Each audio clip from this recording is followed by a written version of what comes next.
Basahin natin ang Ezekiel, Kabanata 43, mga talata 10 hanggang 11. Ezekiel 43, 10, 11. At ikaw, anak ng tao, ilaraman mo ang templo sa sambahayan ni Israel upang sila'y mahiya sa kanilang mga kasamaan at sukatin mo sa kanila ang plano kung sila'y mahiya sa lahat ng kanilang ginawa. Ipaalam sa kanila ang disenyo ng bahay, ang kayarian nito at ang mga labasan nito, ang mga pasukan nito, ang lahat ng disenyo nito, ang lahat ng mga batas nito, at ang lahat ng mga kautusan nito. Isulak mo ito sa kanilang paningin upang masunod nila ang buong disenyo nito at ang lahat ng mga batas nito at maisagawa ang mga ito. Ito ang salita ng Diyos. Amen. Ang pamagat, kung gusto mong isulat ang pamagat, iyon ang dahilan ng pagsusulat. Dahilan ng pagsulat sa Diyos, ang dahilan kung bakit sinabi ng Diyos kay Ezekiel na isulat ito at sinasabi ng siping ito, utang sila ay mahiya sa kanilang mga kasamaan, kaya ang pangunahing layunin ay para sa pagsisisi. At ito ay upang makahanap sila ng pag-asa sa disenyo at sa mga estruktura nito at lahat ng sukat. Ngunit kasama nito ang lahat ng mga batas at mga batas nito. Kaya sinasabi sa atin ng Diyos na sa templong ito ni Ezekiel at sa sulat na ito ni Ezekiel, matatagpuan natin ang mga batas ng Diyos. Sa madaling salita, kung ano ang gusto ng Diyos. Ano ang salita ng Diyos? Ano ang batas at mga tuntunin ng Diyos?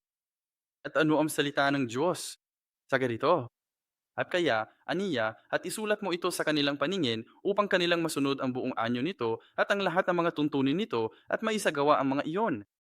Kaya itinaddarasal ko na sana, habang patuloy tayong nag-aaral sa aklat ng Ezekiel, naway hindi lamang natin itong ituring bilang isang pag-aaral o isa lamang aklat sa serye ng kasaysayan ng pagtubos, kundi naway matagpuan natin ang nais ng Diyos at matuklasan ito, at hindi lamang ito matagpuan, kundi naway magawa natin ang mga ito upang matanggap natin ang mga pagpapala ni Jehovah Shammah, ang mga pagpapalang ipinangako sa templong ito at sa aklat ni Ezekiel.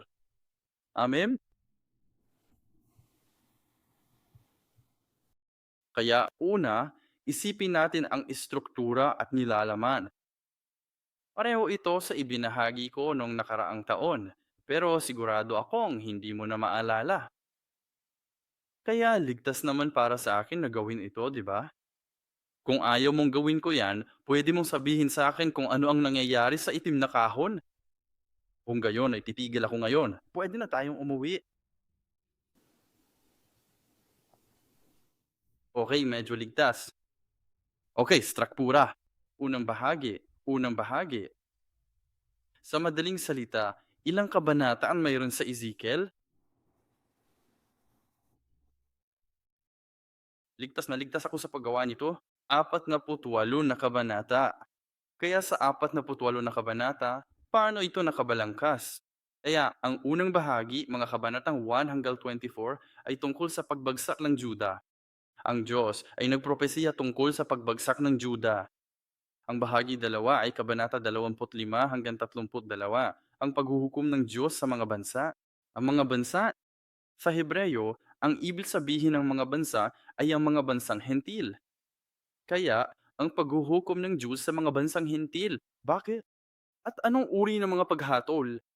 At ang ikatlong bahagi ay ang Ezekiel 33 hanggang 48 tungkol sa pagpapanumbalik ng kaluwalhatian at ng bagong templo. Nung nakaraang araw ng Panginoon, nagbahagi ako ng kaunti tungkol sa paglisan at pagbabalik ng kaluwalhatian ng Diyos. At dito, nakatuon ito sa pagpapanumbalik, pagbabalik ng kaluwalhatian ng Diyos at bilang resulta ng Espiritu ng Diyos. Dahil naibalik na sa mga Israelita, ang kanyang kaluwalhatian ay bumabalik at bilang resulta, ang lahat ng iba pang bahagi ng kanilang buhay ay naibalik at naipangako.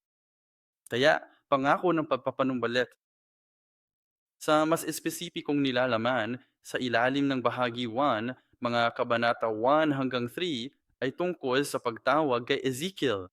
Yan ang tinalakay namin nung nakaraang Miyerkules. At ang mga kabanata 4 hanggang 24 ay tungkol sa mga kasalanan ng Juda at sa paghatol. Kaya ang dahilan kung bakit winawasak o hinahayaan ng Diyos na mabihag ang bansa at hinahayaan din niyang masira maging ang templo? Sa ilalim ng bahagi dalawa, ang buong seksyon, buong bahagi, mga talata 25 hanggang 32 ay tungkol sa paghuhukom sa mga bansa, partikular na sa Amon, Moab, Seir, Edom, Pilisteo at Tiro, Sidon at Ehipto. At sa ilalim ng bahagi tatlo, mga kabanata 33 hanggang 39 ay tungkol sa anim na pagbangon ng Huda. Pag-uusapan natin yan ngayon. At ang mga kabanata 40 hanggang 48 ay tungkol sa dalawang pagbangon at sa bagong templo. Kaya magkakaroon ng 8 paggaling na ipinangako at ang bagong templo. At ayon sa kalikasan, ayon sa likas na ugali, aling bahagi ang mas gusto mong matutunan? Unang bahagi, ikalawang bahagi, ikatlong bahagi. Sa totoo lang, mas interesado akong matuto, mag-aral ng ikatlong bahagi dahil tungkol ito sa paggaling. Medyo madilim at nakapanlulumo ang unang bahagi dahil itinuturo nito ang ating mga kasalanan tulad nitong nakaraang sermon nung araw ng Panginoon. At ang ikalawang bahagi ay tungkol sa aktual na paghatol. Mas nakakatakot. Ngunit iasa natin ang ating mga pag-asa sa 8 pagbangon, mga restorasyon at sa bagong templo. Kaya, mas partikular kung titingnan natin ang mga nilalaman ng mga bahaging ito. Ang unang bahagi ay tungkol sa pagbagsak at pagkawasak ng Huda 597 BC na siyang pangalawang pagpapatapon. Tama ba? Alam ng Diyos na ang Huda ay malilipas sa 586 BC, ama at sa katuwid sa Ezekiel Kabanata 4 hanggang 24, ang bahaging ito ay nagpropesiya na ang Juda ay tiyak na malilipol at ang mga tao ay dapat magsisi at manumbalik sa Diyos. Kaya ito ay bago ang pagkawasak, ang Diyos ay nagpropesiya. Sinasabi sa kanila ng Diyos, ang templo at ang lungsod ay wawasakin. At sa makatuwid, ang kailangan mong gawin ay bumalik at magsisi. Ang mga bulaang propeta noong panahong iyon ay nagpropesiya na ang bansa ay hindi kailanman babagsak. Sinasabi nila, ito ang bansa ng Diyos. Paano kaya ito mauhulog? Mas gusto ng mga tao na makinig sa mga bulaang propeta. Sino ang dakilang bulaang propeta?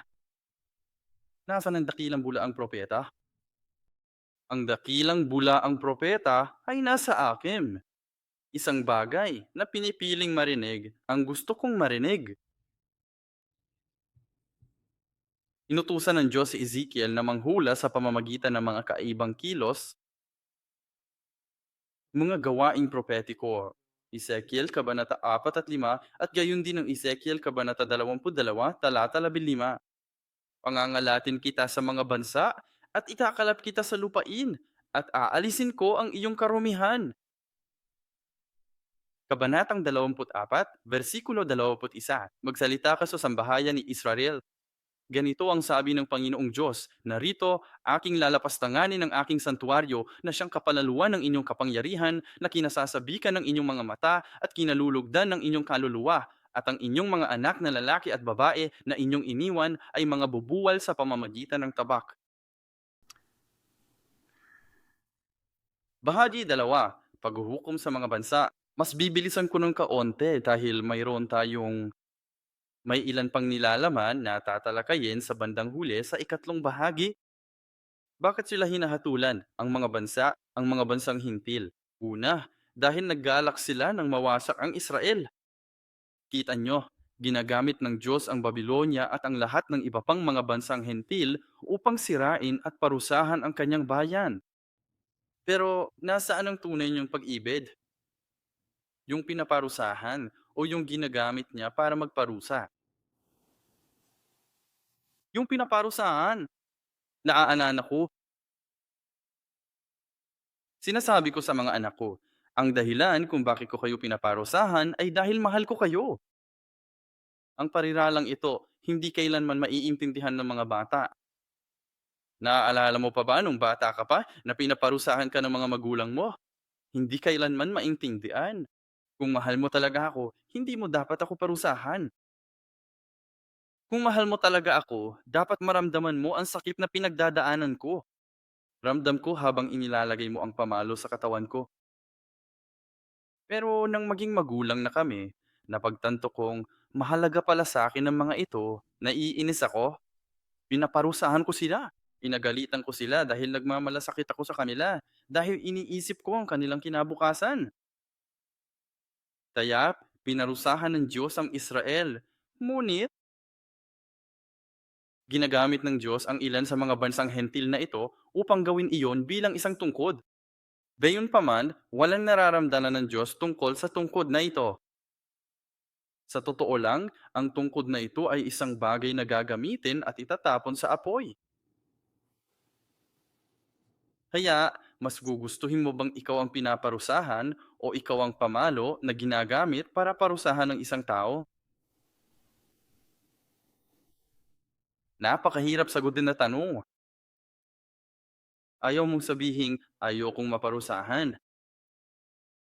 Ngunit, huwag tayong gamitin upang parusahan ang bayan ng Diyos. Maging bayan tayo ng Diyos at tayo ay maging bayan ng Diyos na may sapat na karunungan upang hindi tayo maparusahan. Kadalasan, sa isang pamilya, kapag may dalawang anak o dalawa o higit pang anak, sino ang may tendensyang maging mas pinarusahan at sino ang makakaligtas sa parusa?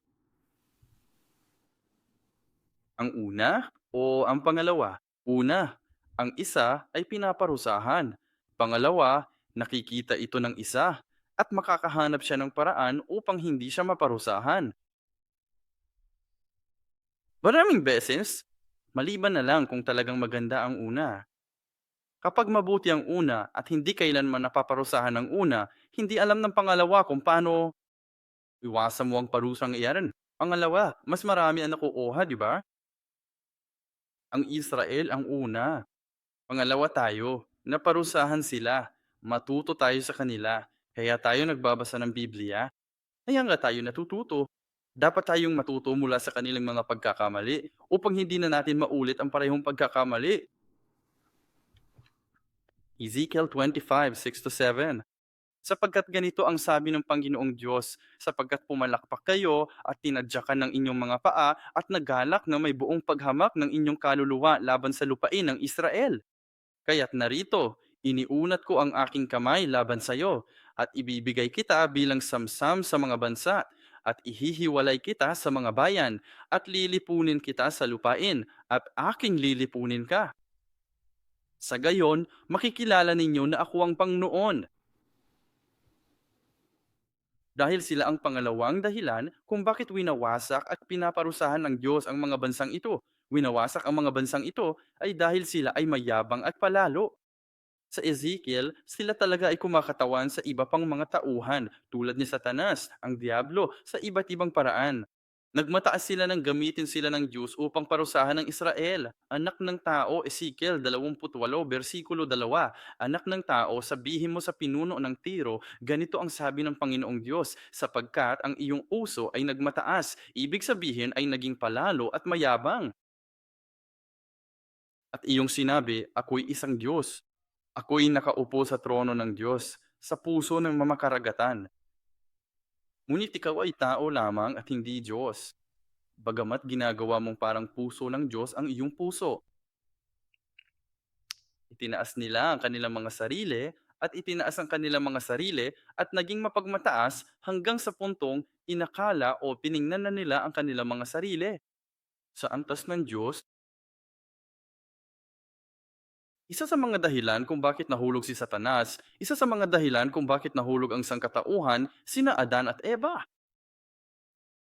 Ezekiel 28, versikulo 17, ang iyong puso ay nagmataas dahil sa iyong kagandahan. Sinira mo ang iyong karunungan dahil sa iyong kaluwalhatian. Inihagis kita sa lupa, inilagay kita sa harap ng mga hari upang makita kanila. 29, magsalita at magsabi. Ezekiel 29, 15, 31, 10,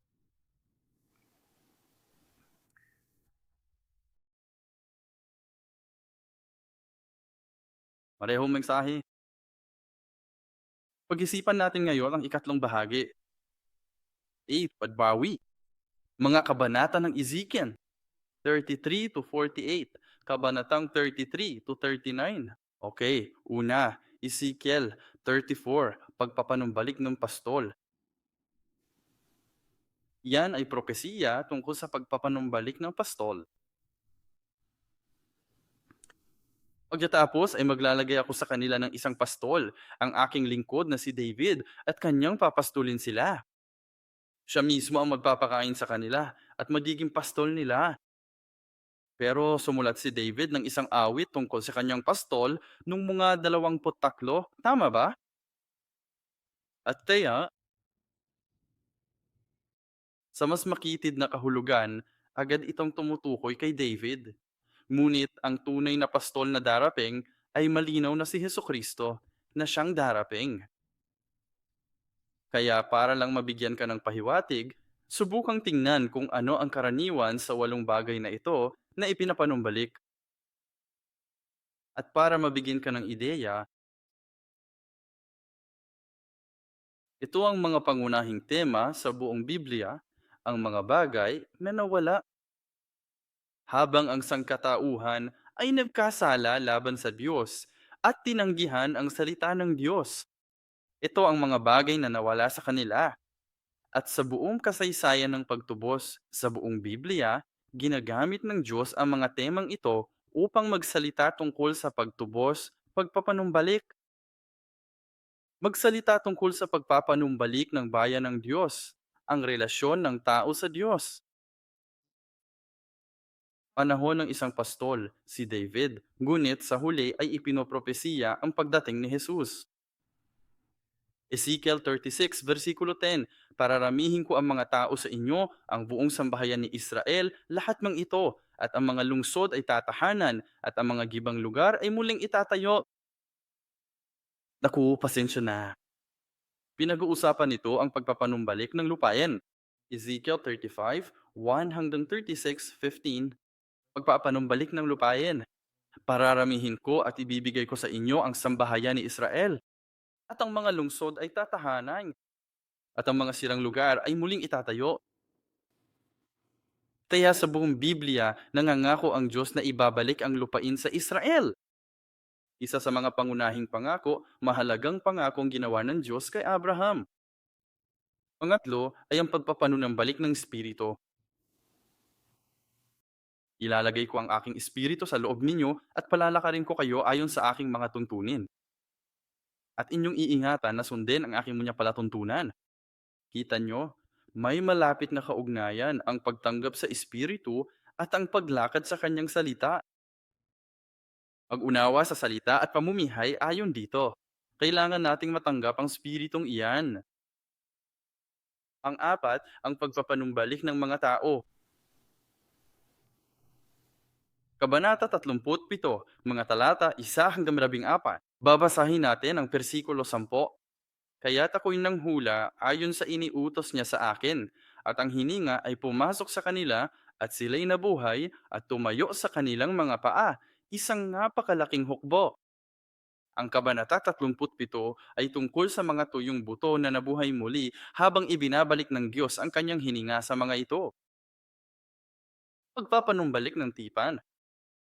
Ezekiel, Kabanata 37, mga bersikulo 15 hanggang 28. Pagpapanumbalik ng tipan, makikipagtipan ako sa kanila ng kapayapaan. Ito ay magiging isang walang hanggang tipan sa kanila. At aking ilalagay sila at pararamihin sila, at itatatag ko ang aking santuaryo sa gitna nila magpakailanman.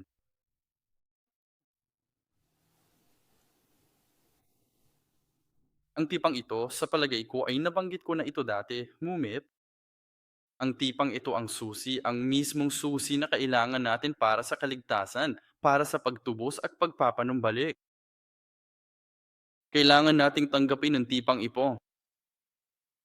Sa sandaling nagkasala ang sangkatauhan, ibinigay ng Diyos ang tipan sa Genesis 3:15, tipan tungkol sa binhi ng babae. Kaya ang tipang ito ang nagpapaalab, ang nagsisimula ng buong prosesong ito ng pagtubos. Kaya't dalangin ko na sana bawat isa sa atin ay matanggap natin ang tipan ng Diyos. Bilang isang simbahan, maaari nating matanggap ang tipan ng Diyos at natanggap na natin ang walang hanggang tipan na iyon sa pamamagitan ng dugo ni Jesus bilang mga Kristiyano.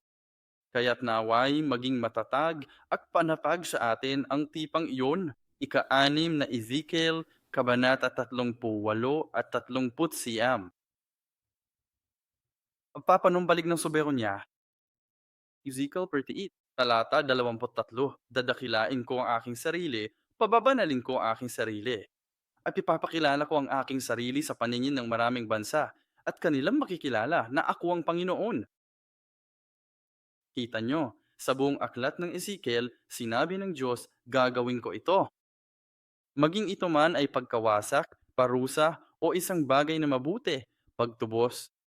Sa huli, aniya, upang malaman ninyo na ako ang Panginoon. Kaya nabasa nating kanina ang mga bansang ito, maging ang mga bansang hentil upang malaman nila na ako ang Panginoon. Ibig sabihin, ang Diyos ay nagsasalita tungkol sa kanyang soberanya. Ang soberanya ay isa sa pinakamahalagang bagay na tinanggihan ni Adan. At dahil dito, nawala sa kanya ang lahat ng iba pa. Dahil ang soberanya ay pagsasaalang-alang at pagsasakatuparan, ang Diyos na ito ay aking Diyos at aking hari. Ako'y sumasaalam sa kanyang soberanya. Ang pagkilala sa kanyang soberanya ay nangangahulugang susundin kita. Panghahawakan ko ang iyong salita at mabubuhay ako para sa iyo, mamumuhay sa ilalim mo. Gagawin ko ang sinasabi mo. Pagsulud, ngunit dahil isinuko ni Adan ang soberanya, binaliwala o isinantabi ang soberanya, hindi na siya tao ng Diyos. Sa madaling salita, nawala niya yung pagiging anak na iyon. Dahil isinuko niya ang soberanya, pinalaya siya sa Hardin ng Eden. Ang binhi, tema, ang templo, ang tahanan ng Diyos, lahat ay nawala. Kaya ang unang bagay na kailangan nating ibalik ay ang soberanya sa buhay ko. Sinong hari mo? Sinong pinuno? Sino ang may pinakamataas na kapangyarihan at soberanya sa iyong buhay? Na susunod ka kahit ano paman? Kailangan nating taglain ang ganap na kapangyarihan, ang soberanya sa ating buhay, upang maging maayos ang ating buhay, upang magkaroon tayo ng tiyak at malinaw na layunin at mitihin sa ating buhay. At upang ang Diyos ang humalili at magpanumbalik ng lahat ng iba pa sa atin. Ikapito, pagpapanumbalik ng templo. Ang pagpapanumbalik ng templo ay parang pagpapanumbalik ng hardin ng Eden. Pagpapanumbalik ng lugar kung saan tayo maaaring makipagkita sa Diyos, manirahan kasama ang Diyos, at lumakad kasama ang Diyos. Mga kabanata 40 to 46, babasahin natin ang 43, talata 5. At itinaas ako ng espiritu at dinala ako sa pinakaloob na patio, at narito, napuno ng kaluwalhatian ng Panginoon ang bahay. Kaya ang templong ito na ipinapakita ng Diyos at ang bahay ng Panginoon ay ang pagpapanumbalik ng templo. At panghuli, 47 hanggang 48 ang pagpapanumbalik ng presensya ng Diyos. Binabalik ng Diyos ang lahat. Kaya lumilikha siya ng kapaligirang matitiran niya kasama tayo. Inan ang aklat ni Ezekiel. Sa pagkakaintindi ko, hindi ko masasabing talaga na ang Ezekiel ay isang napakahirap intindihin na aklat. Ngunit sa pamamagitan ng matiyadang pagsisikap ng aming nakakatandang pastor, ang aming tagapagtatag na pastor, at ngayon ay narito na ang aklat, parami ng parami ang mga pagkakataon kong makarinig at makabasa, kahit na isa itong malaki at malaking hadlang para sa akin sa buhay ko ng pag-aaral ng teolohiya o Kristyanismo. Ngayon, dahil paulit-ulit ko itong naririnig, nagsisimula ako ng makuha ang buod nito, nakakakuha ng konting ideya kung tungkol saan kaya ang librong ito. Kaya't dalangin ko na Kahit na maaaring may mga pag-uulit ng mga pag-aaral na ito, patuloy kayong makinig at ang Diyos ay pagpalain ka nawa ng kanyang espiritu ng pangunawa upang makatuklas ka ng isang bagay na lubhang kamangha-mangha at upang bigyan ka ng Diyos ng mga matang makakita ng pangitain na nakita mismo ni Ezekiel. Amen? At kung makikita natin ito gaya ng lagi kong sinasabi sa inyo, sa palagay ko nabanggit ko na rin ito nung nakaraan, maliban kung makita natin ito, maliban kung mauunawaan natin ito, ang ating mga kamay at paa ay hindi kikilos upang sumunod. Hindi magbabago ang buhay natin sa ganung paraan hangga't hindi natin ito nakikita. Kaya kailangan muna nating ibigay ang aming pagsisikap na makita ang hiwaga sa Bibliyang ito. Amen? Kaya ibigay natin ang ating mga pagsisikap at hindi ito madali, ngunit makita ito. At ang maliliit na bagay na sinusubukan kong maunawaan dito ay ang buong aklat ni Ezekiel ay parang buod ng buong Biblia, buong kasaysayan ng pagtubos. Ito ay tungkol sa Espiritu ng Diyos at sa kaluwalhati ng Diyos na umaalis at ngayoy bumabalik, Alpha at Omega, ang simula at ang katapusan ng kasaysayan ng pagtubos. Tama ba? At pagkatapos ang buong bagay, si Ezekiel ay naglalarawan kay Jesus. Ang templo ay naglalarawan kay Jesus. Ang tubig na umaagos ay naglalarawan kay Jesus. Tama ba? Tungkol lang kay Jesus ang lahat. Ngunit kasabay nito, ang dahilan kung bakit naparito si Jesus sa lupang ito, ang templo ni Ezekiel ay ang templo sa langit. Ibig sabihin, ipinakita sa mundong ito sa kung anong dahilan. May dahilan kung bakit bumaba ang Diyos sa langit, hindi ba? Para makita natin, para sundan natin, para maging modelo siya. Para pagsikapan natin, maging katulad niya, di ba? Kaya, ang templo ni Ezekiel at ang buong aklat ay tungkol kay Jesus, nangahas akong sabihin. Pero kasabay nito, humahakbang tayo. Isang hakbang pa lang at kailangan na nating makita. Sinasabi nito sa atin kung ano ang kailangan nating kahinatnan upang makapasok tayo sa langit, upang tayo ay maging bagong Jerusalem. Sabi ko, maging ang bagong Jerusalem dahil ang bagong Jerusalem ay parang isang nobya na ginayakan para sa kanyang asawa. Tungkol sa apin ang pinag-uusapan nito, ang simbahan, ang templo ni Ezekiel ay isang bersyon o pangitain sa lumang tipan kung ano ang magiging hitsura ng bagong Jerusalem.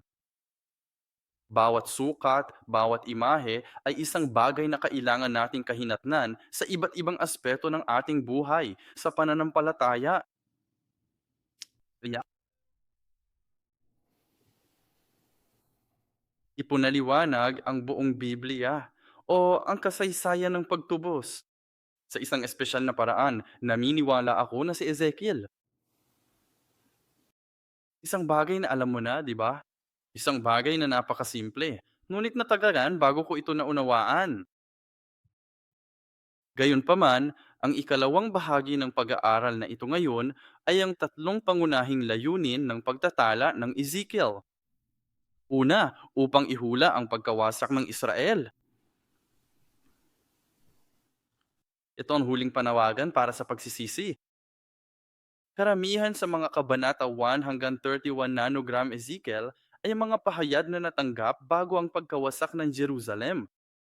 Dinala si Ezekiel sa ikalawang pagpapatapon at ang pagkawasak ng Jerusalem ay naganap noong ikatlong pagpapatapon na noong 586 BC. Kaya nanawagan si Propeta Ezekiel para sa pagsisisi sa loob ng mga 12 taon. Binilang ng kasana, 597 bawas 586 ng inklusibo. Ang eksepsyon dito ay ang Ezekiel 29:17 hanggang 21 na naganap noong 571 BC, ika-27 taon ng pagkatapon. Ang natitirang bahagi ng bahaging ito ng aklat ay isang babala tungkol sa pagkawasak ng Jerusalem. Ang walang kapantay na pagkawasak ay katumbas ng 5 siyang sa 10. Pangalawa, Ito ay tungkol sa pangangalatin ng Juda sa ikalawang hari sa ikadalawampu, lima, pito, kabanata, 12 o 13. Ito ay inihula mga 6 na taon bago ang pangyayari. Ilalatag ko rin ang aking lambat sa kanya at mahuhuli siya sa aking patibong at dadalhin ko siya sa Babylonia, sa lupain ng mga Kaldeo. Ngunit hindi niya ito makikita, bagamat mamamatay siya roon. Kabanata 22, 15, 16. Mangangalatin kita sa mga bansa at ikakalat kita sa mga lupain at aalisin ko ang iyong karumihan. Lalapastangganin mo ang sarili mo sa paningin ng mga bansa at iyong makikilala na ako ang Panginoon. Nagsasalita siya tungkol sa kalunos-lunos na paggawa sa dudugin ng mga mata ni Haring Zedekiyas. Andaan, nabasa lang natin na mangyayari ang lahat ng mga bagay na ito. Dadalhin siya sa Babylonia, mulik hindi niya ito makikita. Bakit? Dahil duduging ang mga mata niya. Sinasabi nito, hindi niya ito makikita, bagamat mamamatay siya roon. Ayon sa Ezekiel 8, talata 1, dumating ang mensaheng ito, 5, dalawa, Jeremias 52, talata 11. Pagkatapos ay binulad niya ang mga mata ni Zedekias at ang hari ng Babylonia ay idinapos siya ng mata ni Kala na tanso at dinala siya sa Babylonia at ikinulong siya hanggang sa araw ng kanyang kamatayan. Ang sanay ng pagkawasak. Bakit kinailangang sirain ang mga ito? Kapag iniisip natin ito, wag na lang nating isipin ang ikatlong panauhan o ang nakaraang panahunan. Wag na lang nating isipin, nako, yung masasamang Israelita noon. Isipin natin ang posibilidad ng mga kasuklam-suklam na ito at mga kasalanan sa atin, sa ating buhay. Kailangan ko bang sabihin sa buhay mo? Dahil kapag sinabi kong sa buhay natin, may tendensya tayong mag-isip, oo, dahil sa mga lalaking iyon, okay lang ako. Pero alam mo, siya, tama sila. Dahil sa akin o sa akin, ang tama ay 8, 6. At sinabi niya sa akin, "Anak ng tao, nakikita mo ba ang kanilang ginagawa? Ang mga malalaking kasuklam-suklam na ginagawa ng sambahayan ni Israel dito upang ako'y lumayo sa aking santuario. Ngulit makakakita ka pa ng mas malalaking kasuklam-suklam na bagay." Sapat na ang nabasa natin tungkol sa nakaraang araw ng Panginoon. Ang unang dahilan ng pagkawasak ay ang pagsamba sa Diyos-Diyosan.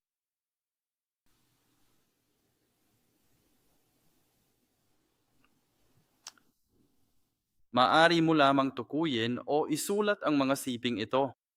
Siya nga pala, pupunta tayo sa pag-aralan ng halos parehong material tuwing linggo sa oras ng pag-aaral ng Biblia sa hapon.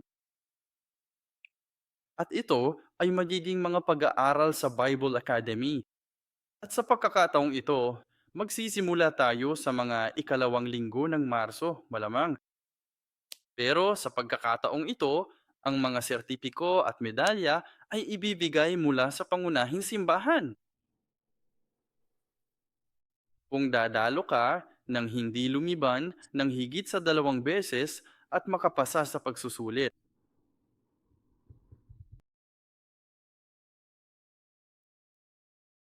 Kaya sasabihin ko sa iyo ang tungkol sa mga kinakailangan at mga patakaran at kailangan mo talagang punan ng mga application form para maipadala sa Korea.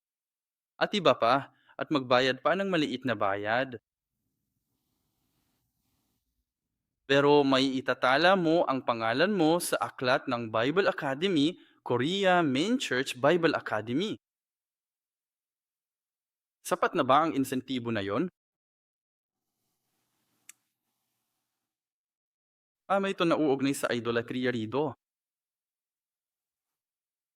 Kaya isa sa mga pangunahing dahilan ng pagkawasak ay ang idolatria. Ezekiel 6.9, Ezekiel 7.20. Binago nila ang kagandahan ng kanyang mga palamuti tungo sa pagmamalaki. Ginawa nila itong mga larawan ng kanilang mga kasuklam-suklam na bagay at mga kasuklam-suklam na bagay. Kaya't gagawin ko itong isang pasuklam-suklam na bagay para sa kanila. Ang pangalawang dahilan ng pagkawasak ay imoralidad, pagpapatuto. Ezekiel 23, versikulo 35. Kaya't ganito ang sabi ng Panginoong Diyos, sapagkat ako'y iyong nilimot at itinakuwil mo, kaya't pasanin mo ngayon ang parusa ng iyong kahalayan at ng iyong mga pagpapatutot. Ang totoo, pagkatapos ng panahon ni Jesus, ang pagpapatutot na ito ay naging isang bagay na sa panahon ng lumang tipan, kailangan mong aktwal na pisikal na makilahok sa kasalanan upang mahatulan. Ngayon, pagkatapos ng panahon ni Jesus, nasa puso rin ito. Ngayon, sinabi mo bang mas gusto mo ang bagong tipan dahil mas madali ito at mas mabait si Jesus? Mas pinahirapan pa nga ni Jesus na sundin ang batas. Sinabi niya na nakagawa ka ng kasalanang pagpatay kung napopoot ka sa iyong kapatid.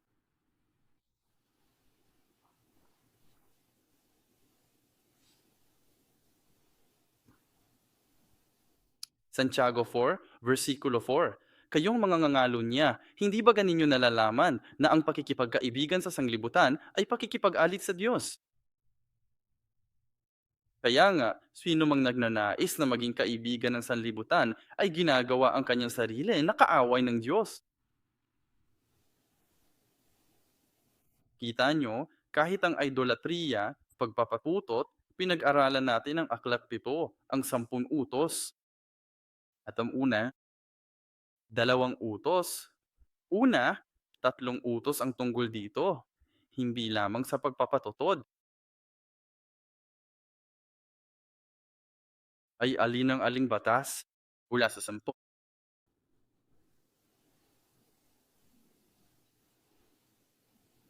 Ang amalo niya, ang panglima, ay tungkol sa paggalang sa iyong mga magulang. 6 ay humigit kumulan. Ay, ang ikapito ay tungkol sa pangangalunya, tama ba? Ikapito, gayunpaman, ang unang 2 utos, alam mo na, ay huwag sumamba sa ibang mga Diyos. Ano ba ang espiritual na pangangalunya na yan? Usong espiritual ang puno. Hindi lamang pisikal ang tinutukoy ng Diyos dito, kundi espiritual din ang tinutukoy niya. Ngunit nagtiwala ka sa iyong kagandahan at nagpakababata dahil sa iyong katanyagan. At ibinuhos mo ang iyong mga pagpapatutot sa bawat nagdaraan na maaaring magnais. Ang idolatriya at nagpapapatutot, sa palagay ko, ay magkasama. Tandaan, sa kapatagan ng Moab, nagkasama-sama ito. At kapag inuuna natin ang ating sarili kaysa sa Diyos, o mas mahalaga kaysa sa Diyos, sa palagay ko ay nasa panganib tayong gawin ng pareho. Mga kasalanan, idolatriya at pagpapatutot, espiritual na pagpapatutot. At pangatlo, kayabangan, pagmamataas. Narito ang araw, narito, ito'y dumarating. Lumabas na ang iyong kapahamakan, umusbong na ang tungkod, namulaklak na ang kayabangan. Kabanata 7, versikulo 24, kaya't aking dadalhin ang pinakamasama sa mga bansa at kanilang aariin ang kanilang mga bahay. Patitigilin ko rin ang kapalawaan ng malalakas at lalapastanganin ko ang kanilang mga banal na lugar. Nalulugod ang Diyos sa pagsisisi. Sabi niya, magsisi kayo at talikuran ang lahat ng inyong mga pagsalangsang. Hindi ako nalulugod sa pagkamatay ng masama, kundi sa halip ay tumalikod ang masama sa kanyang lakad at mabuhay. Manumbalik kayo mula sa inyong masasamang lakad.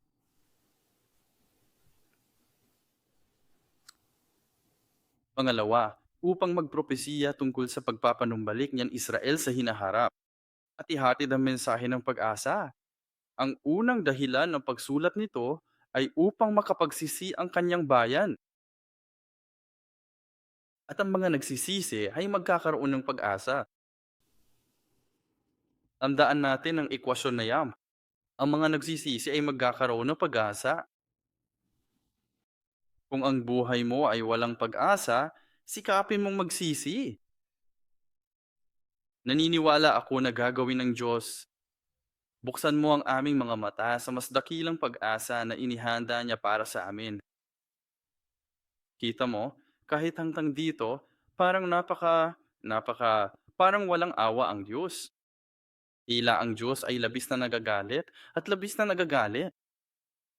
Gayunpaman, ang buong aklat ng Ezekiel ay liham ng pang-ibig ng Diyos. Nais ng Diyos na magbigay ng pag-asa at ibigay ito, isang kahanga-hangang templo para sa mga tao. Bakit ipapakita ng Diyos ang makalangit na templong iyon sa kanyang bayan? Parang sinasabi niya, parang lalaking ikakasal sa babaeng ikakasal na ito ang bahay na titirahan naming magkasama. Mahal na mahal pa rin niya ang kanyang mga tao, kahit na sila ay marurumi at puno ng lahat ng uri ng kasalanan. Ang sabi ng Diyos, lumingon ka pabalik. Kung gayon, magkakaloon ako ng magandang bahay na ito kung saan tayo ay maaaring tumira ng magkasama. Kaya naman, kahit ano pa man ang ating mga kasalanan, naway makahanap tayo ng pag-asa na mahal pa rin tayo ng Diyos. Kahit hindi ko siya ganun kamahal, sa totoo lang, mahal pa rin tayo ng Diyos. Mahal ka pa rin ng Diyos.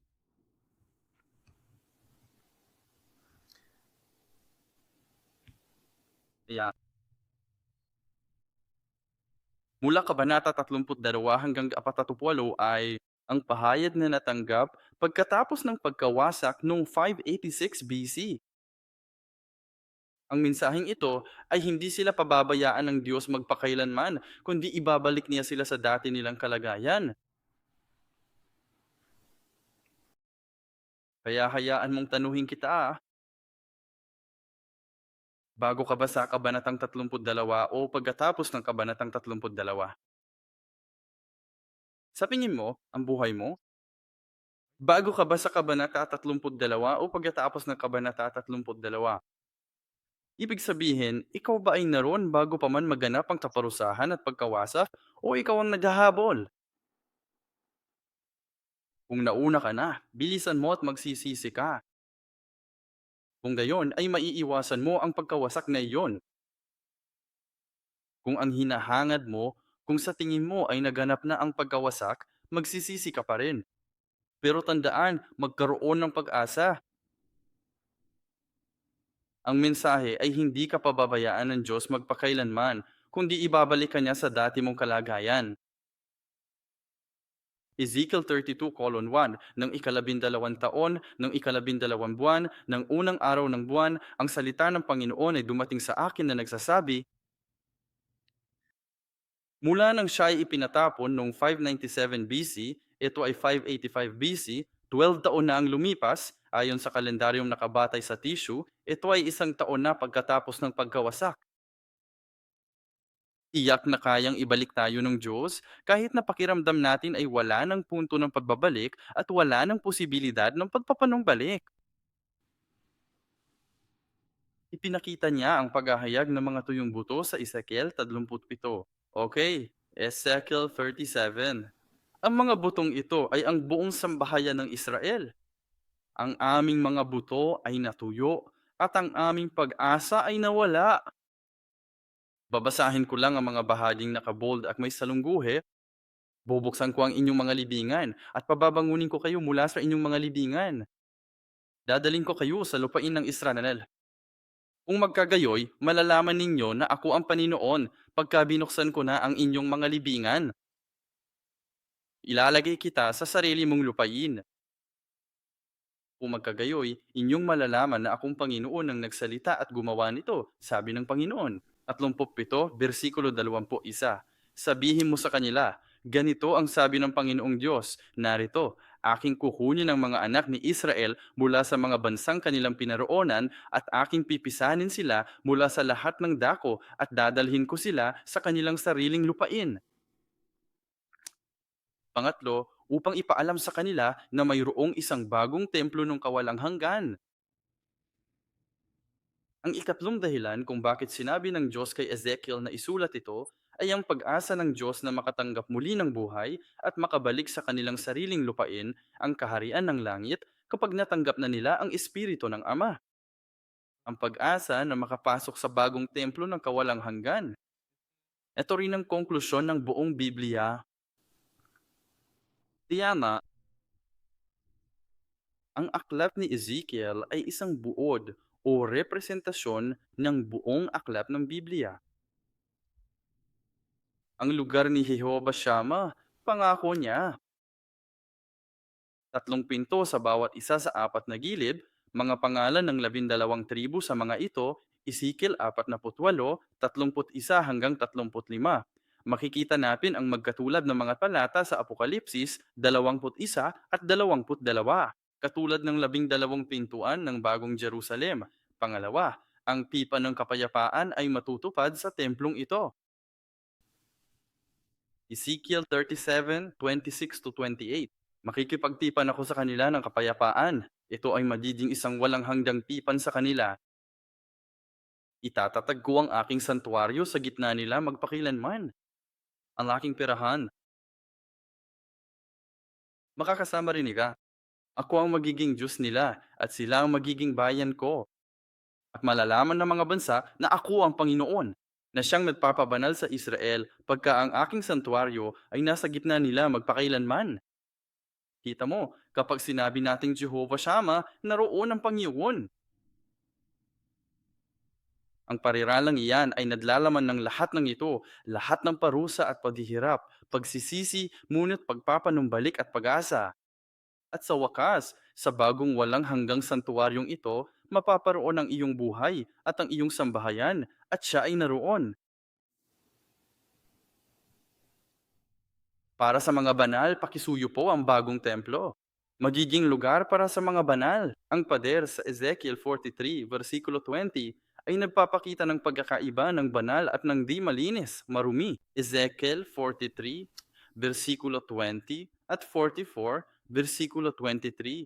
Ang mga bagay sa labas ng templo ay ordinaryo o karaniwan.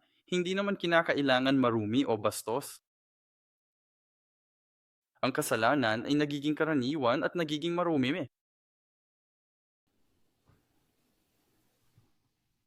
Ezekiel 43:10-11.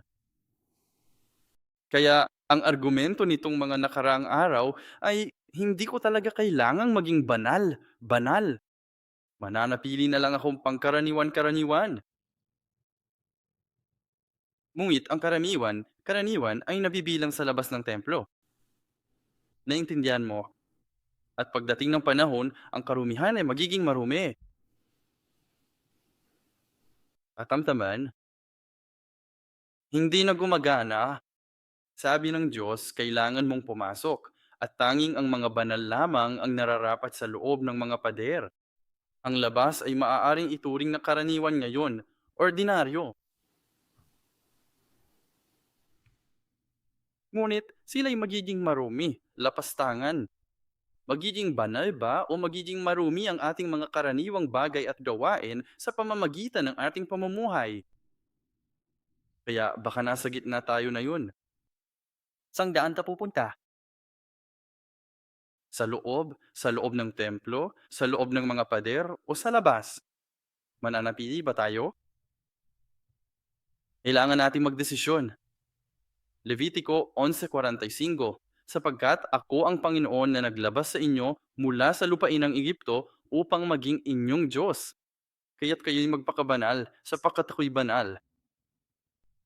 Kapag natanggap natin ang pagpapala ni Jehovah Shammah, kahit ang ating mga karaniwang bagay, tayo ay pagpapalain na mapabanal. Kaya dalangin ko na matanggap natin ang pagpapalang iyon ni Jehovah Shammah. Apang tayo'y lumipat mula sa karaniwan patungo sa banal, sa halip na lumipat mula sa karaniwan patungo sa marumi at bastos.